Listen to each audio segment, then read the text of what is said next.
అందరికీ నమస్కారం అండి. ఈరోజు మనం ఈ వీడియోలో వృషభ రాశి వారి యొక్క జాతకం గురించి తెలుసుకుందాం. ముఖ్యంగా 2025 మార్చి 3 సోమవారం రోజున వృషభ రాశి వారు ఖచ్చితంగా ఈ విషయంలో ఏడుస్తారు. మరి వీరికి ఈ రోజున ఎలాంటి పరిణామాలు చోటు చేసుకోబోతున్నాయి, వీరికి కలగబోయే శుభ అశుభాలేంటి అనే వివరాలు ఈ వీడియోలో మనం వివరంగా తెలుసుకుందాం. వీడియో నచ్చితే ఖచ్చితంగా లైక్ చేయండి. అలాగే మన ఛానల్ని కొత్తగా చూస్తున్న వారు వెంటనే సబ్స్క్రైబ్ చేసుకోండి. ఇక వీడియోలోకి వెళ్ళిపోదాం. ఇక ఈ రాశివారి యొక్క వ్యక్తిత్వాన్ని మనం చూసుకున్నట్లయితే కనుక ఈ రాశివారు కార్యరంగంలో దూకుడుగా వ్యవహరిస్తూ ఉంటారు. చాలా మంచి మనస్తత్వాన్ని కలిగి ఉంటారు. వీరికి కార్యదీక్షత కార్యదక్షత కూడా ఉంటుంది.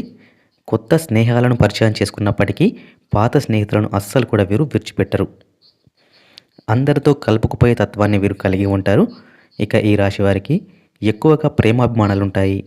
ఎదుటి వారి పట్ల ఎక్కువగా స్వతంత్రంగా ఉండడానికి వీరు ప్రయత్నిస్తూ ఉంటారు. ఇది నాది అని అనుకుంటే మాత్రం వీరు ఎప్పటికీ కూడా విడిచిపెట్టని మనస్తత్వం కలవారు. ఇక ఈ యొక్క రాశి వారికి కుటుంబ బంధాల పట్ల ఎక్కువగా శ్రమ పడాల్సి వస్తుంది. చిన్నతనం నుంచే కుటుంబ బరువు బాధ్యతలు తెలిసిన వ్యక్తులుగా ఉంటారు. కష్ట సుఖాలను అర్థం చేసుకొని వీరి వద్దకు ఎవరైనా సహాయం కోరి వస్తే గనక మాట మాత్రమే కాకుండా ఆర్థికంగా కూడా వీరు సహాయం చేస్తూ వస్తుంటారు. వీరికి స్నేహితులంటే చాలా పంచప్రాణాలుగా చెప్పుకోవాలి. ఎందుకంటే స్నేహితులకి ఏదైనా ఆపద కలిగిందంటే వీరు ముందుండి నడిపించే వ్యక్తులుగా ఉంటారు. ఇక ఈ రాశి వారికి కుటుంబ సభ్యులన్నా లేదా స్నేహితులు బంధుమిత్రులన్నా వీరు ఎంతో అభిమానిస్తూ ఉంటారు. అలాగే వీరు కూడా గౌరవ మర్యాదలు కీర్తి ప్రతిష్టలను వారి ద్వారా పొందుకుంటూ ఉంటారు. ఇక ఈ రాశి వారికి నలుగురిలో మంచి ఇమేజ్ ఉందని చెప్పుకోవచ్చు. ఇక ఈ రాశి వారికి ముఖ్యంగా చూసుకున్నట్లయితే గనక 2025 మార్చి 3 సోమవారం రోజున వీరు వెక్కి వెక్కి ఏడ్చే సూచనలు కనిపిస్తున్నాయి. కానీ ఇది ఎవరు కూడా గమనించారు. మీరు ఒంటరిగా ఇటువంటి పరిస్థితిని ఎదుర్కోబోతున్నారు. మీరు చేసినటువంటి ఒక చిన్న పొరపాటు కారణంగా మీరు దేవుణ్ణి మర్చిపోయి వీరికి ఉన్నటువంటి పరిస్థితుల కారణంగా వీరికి ఉన్నటువంటి ఒత్తిడి కారణంగా దైవనామస్మరణ మర్చిపోయి వీరికి ఉన్న పనులు స్వశక్తితో పూర్తి చేయాలని వీరు ప్రయత్నిస్తూ ఉన్నారు. ఆ పరిస్థితులు ఇప్పటికీ కూడా పూర్తవ్వక బెడిసి కొట్టడంతో ఒక్కసారిగా దేవుని తలుచుకుని వీరు వెక్కి వెక్కి ఏడుస్తూ ఉంటారు. ఇన్ని రకాలుగా ప్రయత్నించినా పూర్తవ్వలేదని వీరు నిరాశ చెందుతూ ఉంటారు. అలాగే ముఖ్యమైన పనుల విషయంలో వీళ్ళు ఆ దేవుణ్ణి అడగడం మర్చిపోయి సొంత శక్తి మీద ఆధారపడినందుకు వీరు సిగ్గుపడుతూ ఆ దేవుని ముందు వీరు వెక్కి వెక్కి ఏడుస్తారు.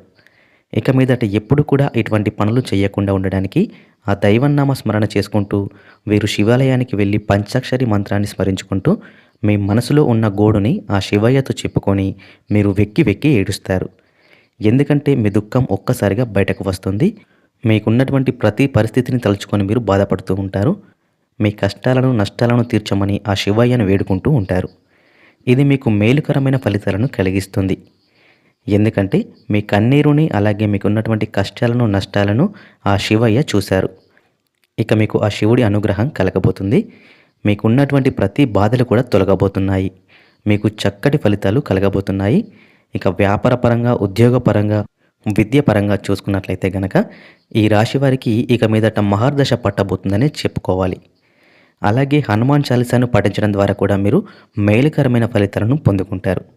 చూశారు కదండి, 2025 మార్చి 3 సోమవారం రోజున వృషభ రాశి వారికి ఎలాంటి పరిణామాలు చోటు చేసుకోబోతున్నాయో తెలుసుకున్నారు కదా. వీడియో నచ్చితే ఖచ్చితంగా లైక్ చేయండి. అలాగే మన ఛానల్ని కొత్తగా చూస్తున్న వారు వెంటనే సబ్స్క్రైబ్ చేసుకోండి.